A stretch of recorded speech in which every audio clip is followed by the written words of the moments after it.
Hi, this is Bob Iaccino coming to you from the CME Group trading floor talking Euro FX futures.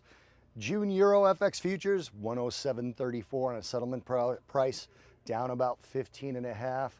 Biggest specter looming over the FX markets in general and the euro specifically is the French election. It is the preliminary runoff between the four leaders of the polls, and they're essentially neck and neck. Sunday is actually much more important than the actual runoff election that is not only possible but probable that would take place on or about May 7th. This Sunday is the election that matters. You've got four candidates: Emmanuel Macron, Francois Fillon, Marine Le Pen, and Jean-Luc Mélenchon, all running at about 20%, with the two leaders in the poll being Le Pen and Macron right at around 23, 24%, depending on which poll you look at. Now, the characteristics of them overall don't really matter, but what you need to know is that Macron is the centrist, and Mélenchon and Le Pen both have the idea of France leaving the euro in their head.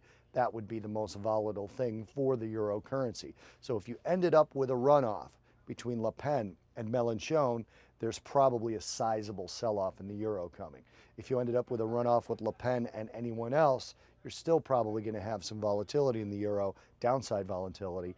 Mélenchon and anyone else, same thing, although he's not as much of a threat to win a runoff.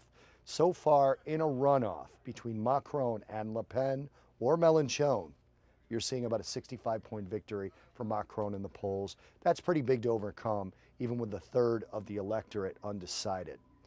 There was an ISIS-claimed terrorist attack in the Champs-Élysées yesterday, and that actually gave Le Pen, who is a right-wing nationalist by French standards, a little bit of a bump.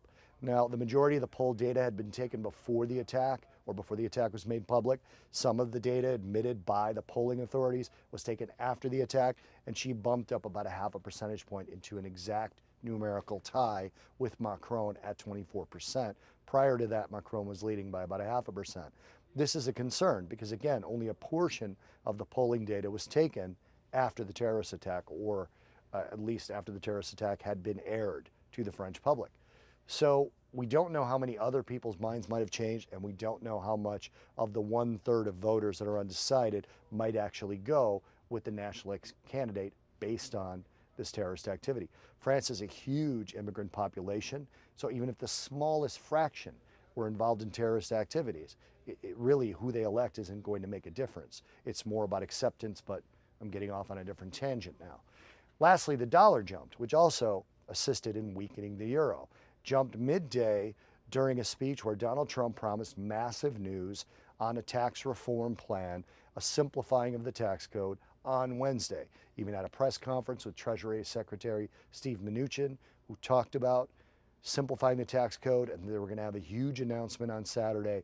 Whether that announcement translates into actual legislation or not is a severe question, but he did sign a couple more executive orders ordering his staff to do certain things that really don't matter for the overall market. Having said all that, the dollar did jump ever so slightly and then kind of settled back in. Euro settled down slightly.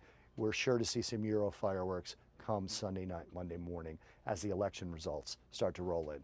This is Bob Iaccino talking Euro FX futures from the CME Group trading floor in Chicago.